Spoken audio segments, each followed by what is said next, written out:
Como que você vê o jovem refletindo sobre a vida a partir da produção atual, da cultura, como a gente está vendo esse modelo da indústria cultural moderna, atual, né? Então, a gente tem os chats GPTs da vida, né? A inteligência artificial, a gente tem a informação, assim... Vamos pensar na nossa infância e adolescência, né? A gente tinha que ir na biblioteca, olhar na Barça o que a gente queria procurar e tal. Hoje o cara tem um clique, não é? Só que também a gente não pode, por outro lado, demonizar a tecnologia, não é? Porque isso não vai ser eficaz, porque ela está dada. Agora, o nosso papel enquanto educador é o que fazer com ela. Vou dar um exemplo muito simples. Uns 2 anos, 3 anos atrás, estava na moda o Pokémon GO, né? Ia buscar os bichinhos lá com o celular, não sei o quê. Sim. E a molecada falava que ia no banheiro, mas ia ver os bichinhos, não sei o quê. Eu tenho como lutar contra isso? Esconde o celular, não vai ser eficaz. Então, por que não usar o Pokémon GO para fazer, por exemplo, uma trajetória de física, não é?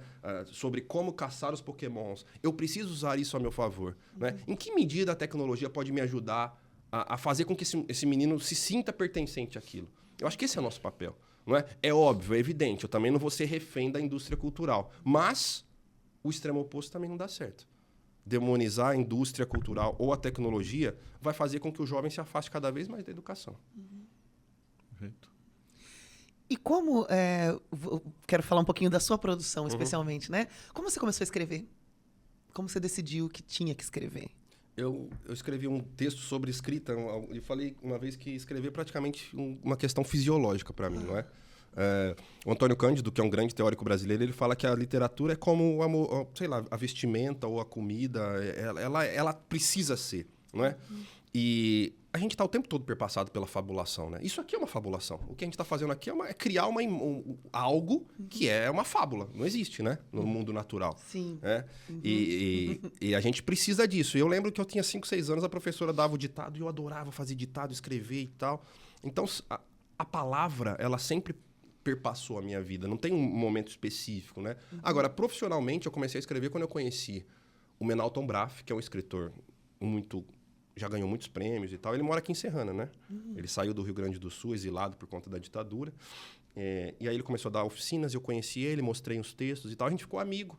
E aí, inclusive, ele escreveu a orelha do meu primeiro livro, né? E até hoje a gente é muito amigo e tal. Ele estava no lançamento do meu último livro, agora semana retrasada e tal. Então, a partir do momento que eu fiz algumas oficinas e percebi que aquilo podia virar algo mais sério, eu comecei a escrever de um modo mais sistemático. Isso foi em 2011, 2012. E aí, em 2014, saiu o meu primeiro livro de contos, não é? E é difícil pra caramba publicar no Brasil, não é? Se você quer, claro, você vai lá imprimir numa gráfica e fala que é um escritor. Tá. Tem a possibilidade, mas ser um escritor sério, com editora séria, é difícil, não é? Eu lembro que eu mandei meus originais para, 12, 14 editoras, né? E aquela coisa do sonho do menino, né? 29 anos, não sei o quê, vou ser um escritor e tal, não é? E aí você manda e ninguém responde para você, né? Evidentemente, né? Currículo. Ah, que beleza, né? Ninguém responde nada. Aí, olha a pretensão, mandei para a Companhia das Letras, para a Record, né? Para as editoras grandes. Mas, como eu tinha ganhado um prêmio no ano anterior, em 2013, um prêmio literário, 2 editoras pequenas e médias entre pequenas e médias me responderam. Uma delas foi a Patuá, que é minha editora até hoje. Né? Então, todas as obras que eu tenho publicadas de ficção foram publicadas pela Patuá e já tem uma parceria aí de, 2014 a 2020, 9 anos, né? 9 anos já.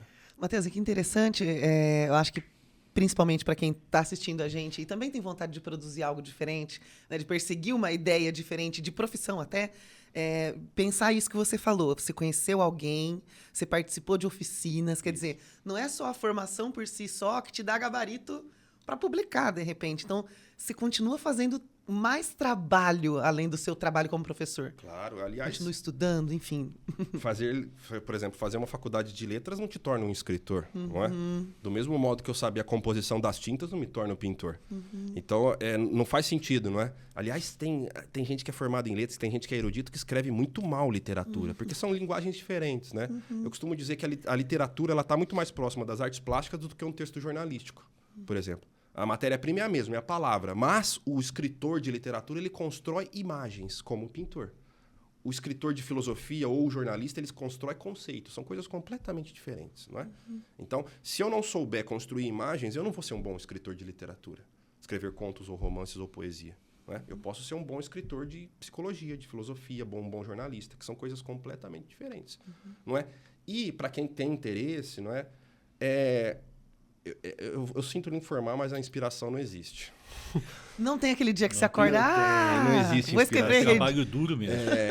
Vou escrever aqui Hey Jude, let it be. Eu fui dar uma palestra uma vez num lugar aqui em Ribeirão Preto, que não convém citar, mas aí eu falei isso, as pessoas que se achavam escritores e poetas naquela casa, eles ficaram muito, muito decepcionados. Como assim não existe inspiração? Não, aos moldes do romantismo, aquela coisa que desce em você, quase mediúnica, não existe.